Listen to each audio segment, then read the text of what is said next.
My brother-in-law told my family he was putting our beach house up for sale, not realizing I had quietly purchased it years earlier. He also didn't know the contractor had uncovered his forged documents and was standing outside with the police. Can you imagine sitting at your family's dinner table, listening to someone announce they're selling your property, a place you secretly bought years ago, as if it were theirs to begin with? What if that person was your own brother-in-law, and he had no idea the police were already on their way, all because his grand, audacious scheme was unraveling faster than he could spin his next lie? This isn't some fictional drama. This was my life, and it all exploded over sparkling cider and birthday cake. It was my dad's birthday. The whole family was there, gathered in his living room, basking in that rare, warm glow of a family get-together where no one's picked a fight yet. And there he stood, my brother-in-law, Blake, in the center of the room, a glass of sparkling cider in his hand, looking like he'd just closed the deal of the century. I knew that look. I'd watched Blake operate for 6 years now, and the man had a tell. That practiced megawatt smile, the way he'd position himself just so, that slight, almost imperceptible pause right before he'd drop whatever nonsense he was about to drop. But this time it was different. This time I knew exactly what he was going to say. And what he definitely, categorically didn't know was that I'd quietly owned that property, the very one he was about to talk about, for the past 5 years. See, I'm Alex. I'm 28, and for most of my life, I've been the quiet one. Not shy, just observant. While everyone else was busy talking, I was listening. While they were making big, flashy announcements, I was making moves. It served me well, especially in my career as a software developer, where attention to detail really matters. But my family? They never really got that. To them, quiet meant boring, unambitious, forgettable. Growing up, I learned pretty quickly that being loud was the only way to get noticed. My brother, Ryan, he was the athletic one, always bringing home trophies. Rachel, my younger sister, she was the social butterfly, popular, outgoing. Me, I was the one who got straight A's, and nobody ever mentioned it at dinner because it wasn't exciting enough. I'd win academic competitions, and my parents would just nod and say, "That's nice, dear," while practically throwing a parade when Ryan scored a goal in some random soccer game. So, I stopped trying to compete for attention. I focused on building actual skills instead of performing for an audience. Taught myself to code in high school, started freelancing in college, graduated with job offers while my classmates were still figuring out their majors. By the time I was 25, I was making 6 figures living in the city, and my family still just thought I was doing computer stuff because I didn't make a production out of it. Then, 6 years ago, Rachel married Blake. He showed up at a family barbecue one summer, all charisma and confidence, spouting stories about his real estate ventures and investment strategies. My parents ate it up. My dad especially adored Blake because Blake talked like my dad wished he could talk. Big dreams, bigger plans, always one deal away from making it huge. The fact that none of these deals ever actually materialized didn't seem to bother anyone. I remember the first time I met Blake. He spent 20 minutes telling me about this amazing investment opportunity in some startup that was going to revolutionize the restaurant industry. I asked basic questions about their business model, revenue projections, the actual details, and he just got this look on his face like I'd personally insulted him. Turns out, the startup folded 6 months later, but Blake never mentioned it again. He just moved on to the next big thing, the next guaranteed windfall that somehow never quite panned out. Rachel was head over heels. Blake had this way of making everything sound exciting. Going to the grocery store became an adventure when Blake told the story later. Getting an oil change turned into some elaborate negotiation where he'd saved hundreds through his superior bargaining skills. It was exhausting to watch, but my family loved it. I was the one who showed up with actual accomplishments and got a half-hearted nod, while Blake showed up with stories and got standing ovations. Anyway, back to my dad's living room. After dessert, Blake cleared his throat and raised his glass. The room went silent because that's what rooms do when Blake wants attention. He's got that presence, the kind that makes people stop mid-sentence. "Look, big announcement, everyone," Blake said, flashing that megawatt smile. "I've got some exciting news to share." Rachel touched his arm, beaming like he was about to announce he'd won the lottery. My mom leaned forward. My dad set down his fork. Everyone gave Blake exactly what he wanted, their complete attention. "I'm flipping the family beach house," Blake announced, pausing for dramatic effect. Got the permits, approvals, renovations are almost done. Should clear a solid profit by spring. The room erupted. My dad clapped Blake on the shoulder, saying something about initiative and good business sense. My Uncle Greg raised his glass in a toast. My cousins crowded around, asking questions about square footage and contractor costs, and whether Blake had kept the original fixtures. I just sat there, sipping my cider, watching this performance unfold, like I was watching a really bad magician who thought the audience couldn't see the wires. Because here's what they didn't know. What Blake apparently didn't know. I knew. I bought that beach house 5 years ago. Quietly. No family announcement, no group text, no big reveal. Just me, a real estate attorney named Stephen Park, and county records that clearly showed my name on the deed. Blake had never owned it. He'd never been anywhere near owning it. He just lied, like he always did, except this time he'd picked the wrong property to lie about. The deck restoration was the expensive part, Blake continued, gesturing with his glass like he was conducting an orchestra. But I negotiated the contractor down. Guy wanted $23,000. I got him to $18,000. My cousin Jessica leaned in, genuinely interested. Is it still the blue shutters, or did you repaint? Keeping the blue, Blake said smoothly. Classic, coastal charm. Buyers eat that up. I almost laughed out loud. The shutters were green. Had been green since 1987. My grandmother had painted them herself and refused to change them despite my grandfather's complaints that they looked like mint toothpaste. But Blake wouldn't know that because Blake had probably never actually been to the house. He'd just seen some photos and decided to build a whole fantasy around it. Rachel squeezed his arm. He's been working so hard on this. Weekends, evenings, I'd barely see him anymore. Investment takes sacrifice, my dad said approvingly. Good man, Blake. Someone needed to do something with that place. Someone had been doing something with that place. Me. I'd been renting it out seasonally through a property management company for 5 years, making quiet, steady income while living my life 3 hours away in the city. The beach house had been my grandmother's. When she passed, none of my siblings wanted to deal with it. Too much maintenance, too many memories, too far from their suburban lives. My brother Ryan had actually said, one less thing to worry about, when I'd offered to buy it from the estate. The beach house meant something to me, though. Grandma and I used to spend summers there when I was a kid. While my siblings were off at sports camps and social events, I'd be at the beach house helping Grandma with repairs, learning how to fix a leaky faucet, how to paint trim properly, how to maintain property. She taught me that real wealth wasn't about showing off. It was about building something solid and making it work for you. When she died, I knew nobody else would appreciate the place like I did. So I made an offer to the estate. Fair market value, nothing sneaky. My siblings were relieved. They got cash. I got the property. Everyone was happy. Or so I thought. So I did. Hired Stephen Park, paid fair market value, handled all the paperwork. The whole transaction took 6 weeks. I didn't make a big deal about it, because that's not how I operate. I just handled my business and moved on. I spent the first year making improvements. New roof, updated electrical, fresh paint inside and out. Then I hired a property management company to handle seasonal rentals. Summer weeks went for $3,000. Shoulder season for $1,500. The place stayed booked solid April through October. After expenses, I was clearing $35,000 a year in passive income. Not life-changing money, but solid returns on a property I loved. My family never asked about it, never wondered who was maintaining Grandma's house, never questioned who was paying the property taxes. They just assumed it was sitting there empty, because that's what happened to family properties nobody wanted. Their lack of curiosity made Blake's lie that much easier. Apparently, Blake saw opportunity in my silence.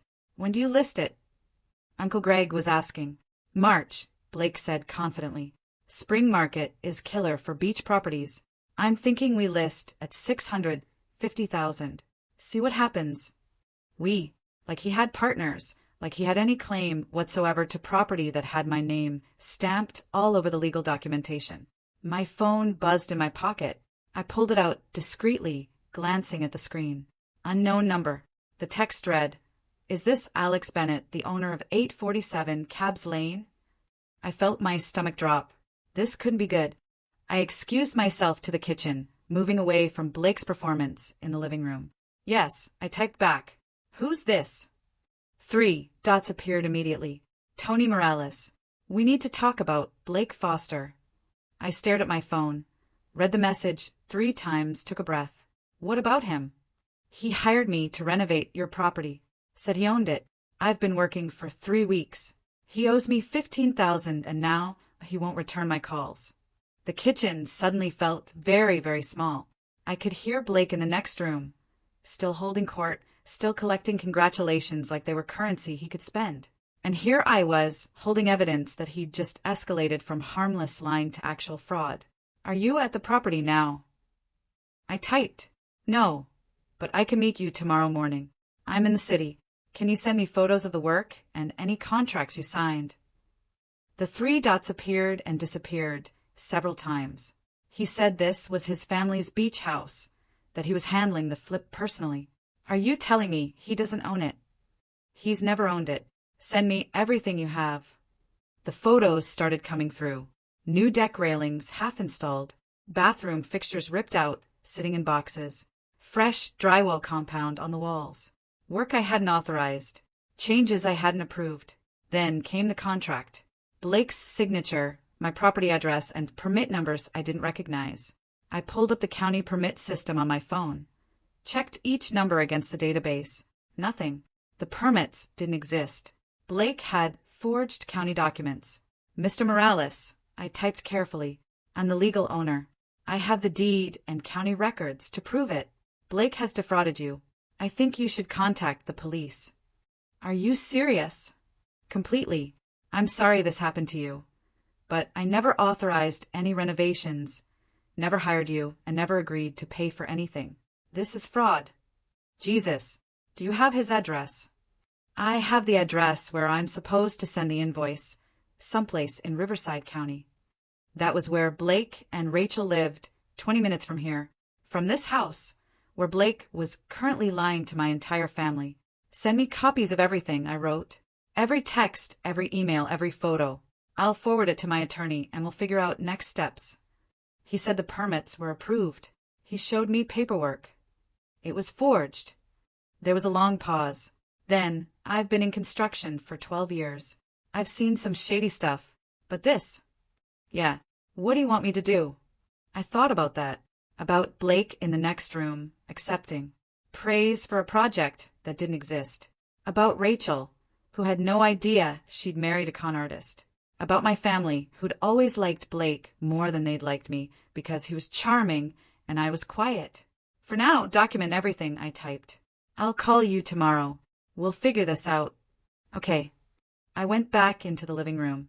Blake was explaining his renovation timeline to my cousin, who worked in commercial real estate and should have known better than to take Blake at face value. The bathroom is the key, Blake was saying. Buyers will pay a premium for a good bathroom. Luxury fixtures, heated floors, the works. Heated floors in a beach house that would be used 3 months a year? Sure. My dad caught my eye. Alex, come tell Blake about that investment property you looked at in Portland. I'd mentioned it once, 6 months ago, at a different family dinner. I was surprised my dad remembered. I walked over, stood next to Blake, and looked him straight in the eye. How's the renovation going? I asked, keeping my tone pleasantly neutral. Great. Blake said without hesitation. Contractor's solid. Works ahead of schedule. That's unusual. I know, right? Got lucky with this guy. What's his name? Blake blinked. Who? Your contractor? Oh, Tony. Tony Morales. And he's been responsive. Good communication. Yeah? Why? I smiled. Just curious. Contractors can be tough to manage. Not this one. Professional operation. I nodded slowly. Good to hear. Rachel joined us, sliding her arm through Blake's. He's being modest. He's been so stressed about the permits and the timeline and making sure everything's up to code. The permits came through, okay? I asked. Finally. Blake said. County took forever, but yeah, all approved. That's great. Which permits did you file? He looked at me like I was speaking another language. The standard ones. Building permit, electrical, plumbing, no structural. The deck's not structural. It's a replacement. County usually requires structural review for deck replacements. Weight load calculations. Blake's smile tightened. My contractor handled it. Good contractor, I said. Rachel was looking at me strangely. Why all the questions? Just interested, I said. Real estate stuff. You know me. She didn't know me. None of them did. They knew Quiet Alex, who worked in software development and didn't talk much at family gatherings. They didn't know about the rental income I'd been quietly generating for 5 years. They didn't know I'd been studying property law in my spare time after some rental disputes. They didn't know I had a real estate attorney on retainer. They definitely didn't know I was watching my brother-in-law commit fraud in real time. I excused myself and went to the bathroom, locked the door, and called Stephen Park. He answered on the second ring. Alex, it's Saturday night. This better be good. My brother-in-law is renovating my beach house without my permission using forged permits. Silence. Say that again. I explained everything. The announcement, the contractor, the photos, the fake permit numbers. Stephen whistled low. That's fraud. Like actual criminal fraud. I know. Have you contacted the police? Not yet. I wanted to talk to you first. You need to file a report tonight, and you need to document everything. Every conversation, every text, every photo that contractor sends you. What about my family? What about them? They think he's legitimate. Rachel's married to him. Stephen's voice went serious. Alex, he's committing fraud using your property. He's lying to a contractor. He's forging government documents. This isn't a family dispute. This is a crime. I know. So what do you want to do? I looked at myself in the mirror. Quiet Alex. Overlooked Alex. Alex who never made waves. I want to let him hang himself. Stephen was quiet for a moment. Meaning? He's announced the flip publicly to my entire family. He's committed. He can't back out now without admitting he lied. So, I'm going to document everything, let him keep talking, and when the time is right, I'm going to show everyone exactly who he is. That's risky. What if he causes more damage to your property? The contractor's legitimate. He's not going to trash the place. And honestly, the work probably needed to be done anyway. I'll just make sure Blake pays for it through legal channels. Through legal channels. Stephen sighed. Alex, you're my client, so I'll support you. But be careful. Family stuff gets messy, and this guy sounds desperate. I'll be careful. I hung up and went back to the party. Blake was showing someone photos on his phone. Before pictures, he was explaining. Place was a disaster. Hasn't been updated since the 90s. I'd updated the kitchen in 2021. New appliances, new countertops, new backsplash. The photos he was showing were from a real estate listing I'd seen online for a completely different property. This wasn't just fraud. This was elaborate, premeditated fraud. I stayed for another hour, watched Blake collect congratulations like currency, watched Rachel glow with reflected pride, watched my dad pat Blake on the back and say things like, "Always knew you had it in you, and that's how you build wealth." Nobody asked me how I was doing. Nobody asked about my job or my life or whether I'd been to the beach house recently. I was invisible like always, which it turned out was exactly where I needed to be. I met Tony Morales 2 days later at a coffee shop in Riverside County. He was mid-40s, weathered hands, tired eyes. He brought a file folder 6 inches thick and looked like he hadn't slept in days. "I've been doing this for 12 years, he said, spreading documents across the table. "I've worked with homeowners, investors, flippers. Thought I could spot a con from a mile away. Turns out I was wrong." "Tell me how he approached you." "Job board posting. Said he'd inherited a family beach house and wanted to modernize it for resale. Had photos, detailed plans. Seemed professional." Tony showed me the original posting. It looked legitimate. He gave me the address. Said he had the permits ready. Met me at a coffee shop, though not the property. Said he was too busy with work. That should have been a red flag. Legitimate owners, meet contractors on site. Did he show you proof of ownership? Said his name wasn't on the deed yet, that it was still in his grandmother's estate. Showed me what looked like estate documents. Looking back, those were probably forged, too. My grandmother. Blake had used my grandmother's passing to legitimize his con. "When did you start working?" 3 weeks ago. About 40 hours of labor, plus materials. Deck lumber was $7,000. Bathroom fixtures, another $4,000.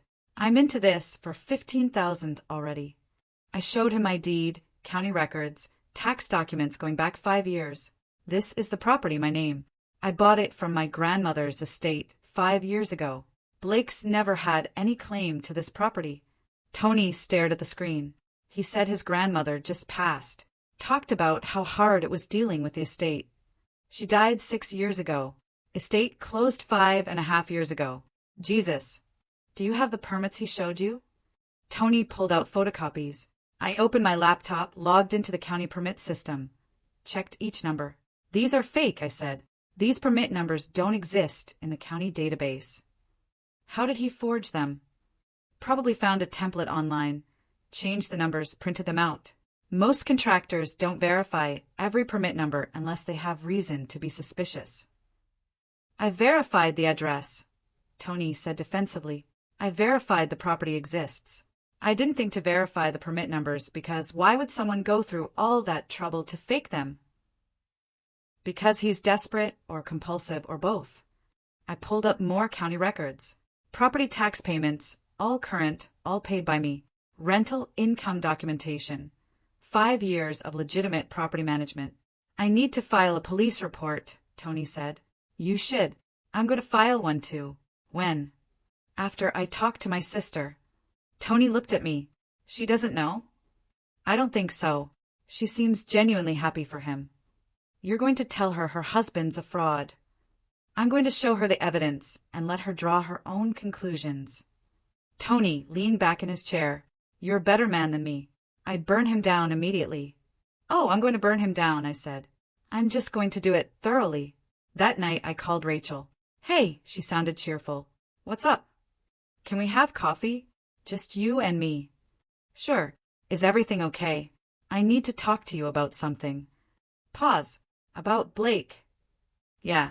Alex, if this is about the beach house, I know you're probably hurt that he didn't ask your opinion, but it's been sitting there for years. Rachel, please. Just have coffee with me. Another pause. Longer this time. Okay. Tomorrow. We met at a cafe halfway between her house and the city. She showed up in athletic gear and sunglasses, looking like she'd just come from the gym, but I could tell she'd been crying. The sunglasses weren't fooling anyone. You look stressed, she said, sitting down. I am. What's going on? I pulled out my laptop, took a breath.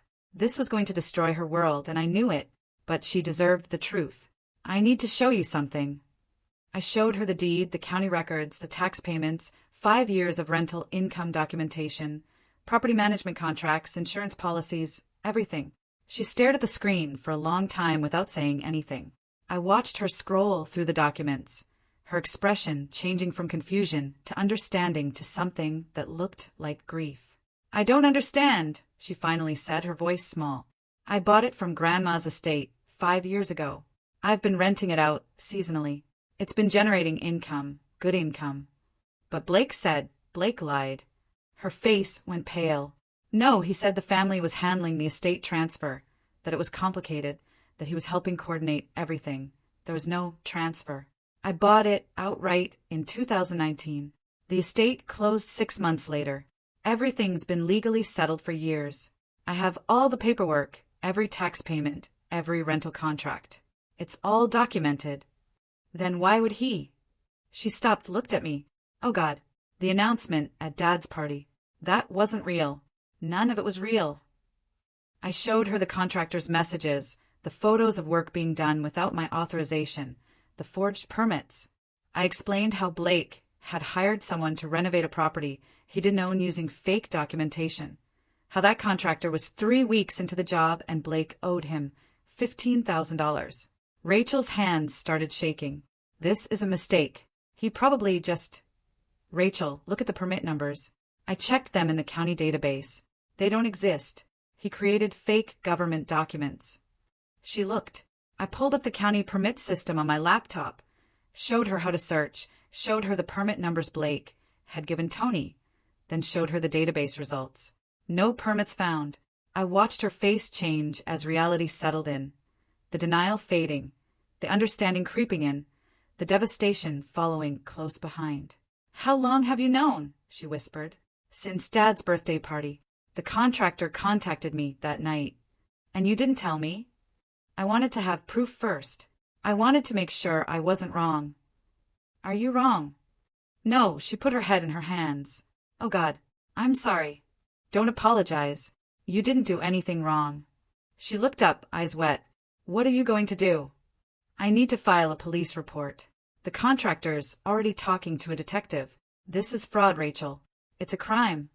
"He's my husband." "I know. We have 2 kids." "I know." She was crying now. Real tears, not the performative kind. How could he do this? "I don't know. Was it just the beach house, or has he been lying about other things?" "I hadn't thought about that. I don't know." She pulled out her phone, scrolled through something. 6 months ago, he said he'd gotten a promotion, that his salary was increasing, but we never saw the extra money. He said it was going into investments. What kind of investments? He wouldn't give me details. Said it was complicated. Said I should trust him. Red flag. Big red flag. "Rachel, you should talk to a lawyer. Not about divorce necessarily, but about protecting yourself and your kids financially." "I can't believe this is happening." We sat there in silence while she processed. Other customers came and went. The barista called out names.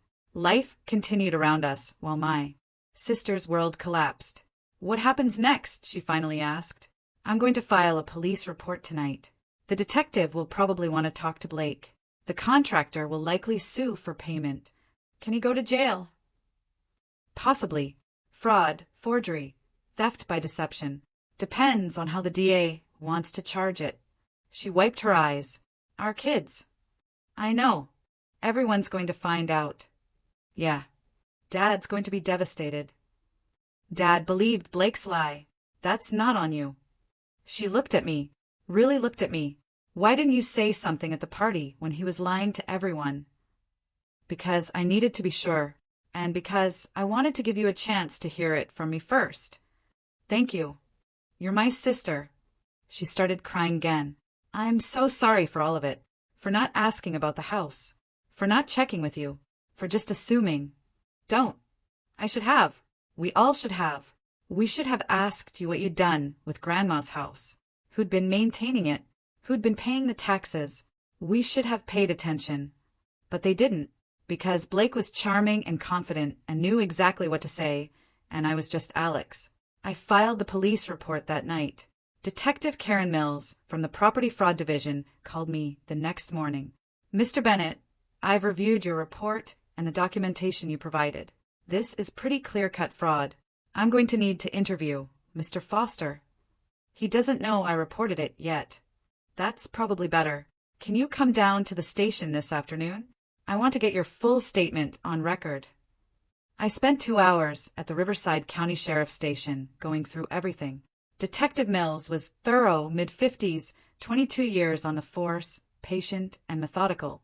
She had this way of asking questions that made you want to tell her everything, like she genuinely cared about getting to the truth. We went through it all. Timeline of my purchase, documentation of ownership, the rental income history, the property management contracts, the night of my dad's party and Blake's announcement, the contractor's contact, the forged permits. Every detail mattered. "Has Mr. Foster attempted to contact you directly?" she asked, making notes in a worn leather notebook. "No, he doesn't know I know. As far as he's concerned, everything's going according to plan." "And your sister?" "I told her 2 days ago. She's trying to process it. She had no idea." "Has she confronted him?" "I don't know. I told her to talk to a lawyer first, protect herself and the kids before he knows the walls are closing in." Detective Mills made more notes. "Smart advice. We've seen cases like this before. When people realize they're caught, they sometimes do desperate things. Empty bank accounts. Take out loans. Try to hide assets." "You think he might do that?" "I think desperate people do desperate things, Mr. Bennett, and your brother-in-law sounds desperate to me." She walked me through what would happen next. A search warrant for Blake's residence and electronic devices. They'd be looking for evidence of the forged documents, communications with the contractor, anything that showed intent to defraud. financial records that might show motive, other potential victims, or fraudulent schemes. When? Probably next week. I need to coordinate with the DA's office. We want to make sure everything's done by the book. No mistakes that could compromise the case. What about the contractor, Tony Morales? He's filing a separate civil suit, but his evidence supports the criminal case. Forged permits alone are enough for serious charges. Add in the fraud against a contractor, the attempted theft by deception, and we're looking at multiple felony counts. Could he do prison time if convicted? Absolutely. This isn't white-collar crime where people get a slap on the wrist. He forged government documents. That's serious. The DA doesn't mess around with that kind of thing. I left the station feeling strange, like I'd set something in motion I couldn't stop, which was exactly what I'd done. 3 days later, my father called. "Alex, what the heck is going on?" "What do you mean?" Rachel called me crying. Said something about Blake and fraud and the beach house. She wasn't making sense. I took a breath. "Dad, I own the beach house. I bought it from Grandma's estate 5 years ago. Blake doesn't own it. He never did." Silence. He hired a contractor to renovate it using forged permits. The contractor's 3 weeks into the job and Blake hasn't paid him. I filed a police report. There's an active investigation. More silence. "Dad, you're telling me Blake lied at my birthday party in front of the whole family?" "Yes." "And you knew?" "I found out that night. The contractor texted me during the party, and you didn't say anything?" "I wanted to have all the facts first. I wanted to talk to Rachel privately. I wanted to handle this the right way. The right way would have been to expose him immediately so Rachel could be humiliated in front of everyone in real time. That would have stopped him." "She's your daughter," I said quietly. I protected her as much as I could. Another long silence. "I can't believe this," he finally said. "Neither can I." "What happens now?" "The police investigate. The DA decides whether to press charges. The contractor sues. Blake faces consequences. And Rachel? She's talking to a lawyer about protecting herself and the kids financially." Jesus Christ. Yeah. He hung up without saying goodbye. The search warrant came through on a Tuesday morning. Detective Mills called me at 9:47. "We executed the warrant at Mr. Foster's residence this morning. Wanted to update you on what we found." I was at my desk at work. Stood up, walked to an empty conference room for privacy. "What did you find?" The forged permit templates on his computer. Multiple drafts, different versions. He'd been working on them for weeks, tweaking them to look more authentic. Email communications with the contractor where he explicitly claimed to own the property. Screenshots of your grandmother's obituary that he'd saved. And, she paused, financial records showing he's underwater on credit card debt to the tune of $48,000. I sat down hard. $48,000. $48,372 to be exact. Spread across 7 different cards. All of them maxed out, or close to it, some in collections. The man's drowning financially. Rachel has no idea. Based on what we're seeing, he's been hiding a lot from her. Separate bank accounts she didn't know about. Credit cards in his name only. Loan applications for debt consolidation that got denied.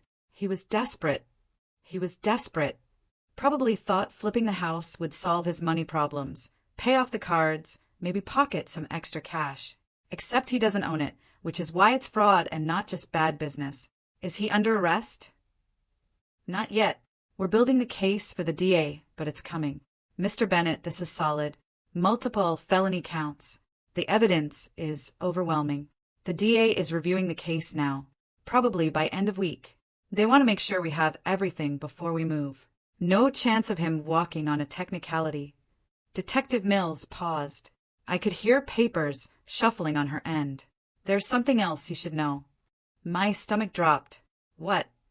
We found evidence he was planning to take out a home equity loan against your property. He had loan applications filled out. Forged your signature on the ownership documents. The whole thing. He was planning to borrow against a house he didn't own, using my identity. The room tilted. Identity theft on top of everything else. He was going to take out a loan in my name?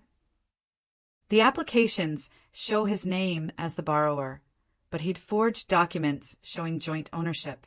If the loan had gone through, you'd have been on the hook for payments on a loan you never agreed to. How much was he trying to borrow? $120,000 against an assessed value of $600,000 for the property. $120,000. The debt would have followed me for years, destroyed my credit, maybe even resulted in a lien against the property.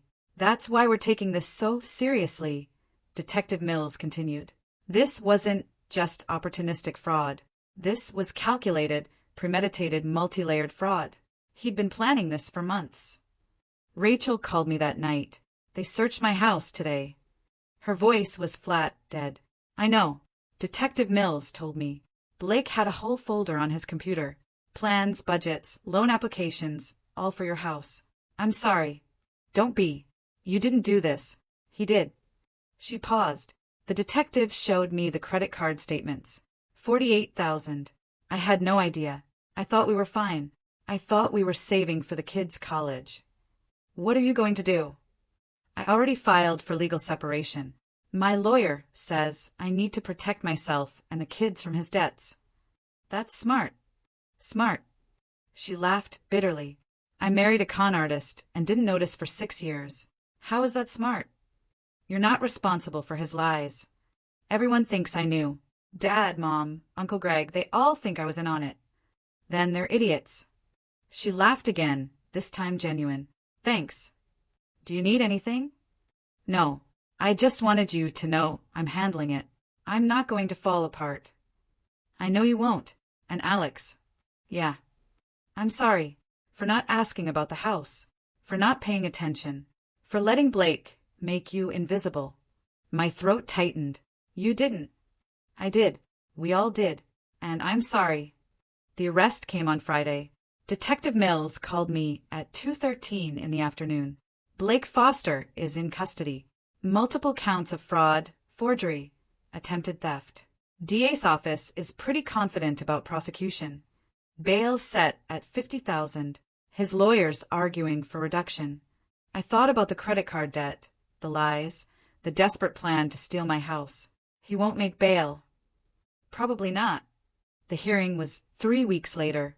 I sat in the back of the courtroom and watched Blake shuffle, wearing an orange jumpsuit. He looked smaller, deflated. The DA presented the case methodically. The forged permits, the contractor fraud, the attempted home equity fraud, the financial records showing motive. Blake's public defender tried to argue financial desperation, mitigating circumstances, first-time offender. The judge wasn't interested. Mr. Foster, you didn't just commit fraud. You committed elaborate, premeditated fraud involving forgery of government documents, defrauding a contractor, and attempting to steal property through fraudulent means. This demonstrates a pattern of deception. Bail was denied. Trial date set 3 months out. I left the courthouse and found Rachel waiting by my car. You came, I said. I had to see it. She looked exhausted. Is it wrong that I feel relieved? No, the kids asked where Daddy was. I told them he made some bad choices and has to deal with the consequences. That's honest. They're 8 and 6. They don't really understand. We stood there in the courthouse parking lot, 2 people trying to figure out how to move forward. What about the beach house? She asked. What about it? The contractor. Did he get paid? I settled with him. Agreed to pay for the work, since it needed to be done anyway. He's finishing the deck and bathroom at cost. That's generous. He was a victim, too. She nodded. Are you going to sell it? No. I'm going to keep renting it. It's good income. Blake said you'd been wasting it, that it was just sitting there. Blake lied about everything. Yeah. She looked at me. I'm going to tell Dad the truth about how you bought it years ago, about how you've been managing it, about how you handled this whole thing to protect me. You don't have to. Yes, I do. Because you're not invisible, Alex. And I'm done letting our family treat you like you are. The trial was quick. The evidence was overwhelming. Blake took a plea deal. 3 years minimum security, restitution to Tony Morales, permanent restraining order for my property. My father called me the night the plea was announced. I owe you an apology, he said without preamble. Okay. I believed Blake because he was loud and confident. I ignored you because you were quiet. That was wrong. Yeah. Your grandmother would have been proud of you for buying the house, for managing it well, for handling the situation with integrity. Thanks, Dad. Thanks. I'm proud of you too. I should have said that years ago. I didn't know what to say to that. Anyway, he continued awkwardly, your mother and I want to have you over for dinner. Just you. Not a big family thing, just us. I'd like that. I drove to the beach house 6 months after Blake's sentencing. Tony Morales had finished the renovations. Beautiful work. Exactly what the place needed. New deck, updated bathroom, fresh paint throughout. The man had taken pride in his work, despite everything that had happened. As I walked through the newly finished rooms, the salty breeze coming through the open windows, I realized something. Being quiet didn't mean being weak. Sometimes being quiet meant you were just listening, observing, and building something solid while everyone else was busy making noise. And sometimes that quiet strength is exactly what you need to take down a con artist. So, tell me, if you were in my shoes, watching someone you know lie so blatantly to your entire family, would you have waited, or would you have exposed them right there and then?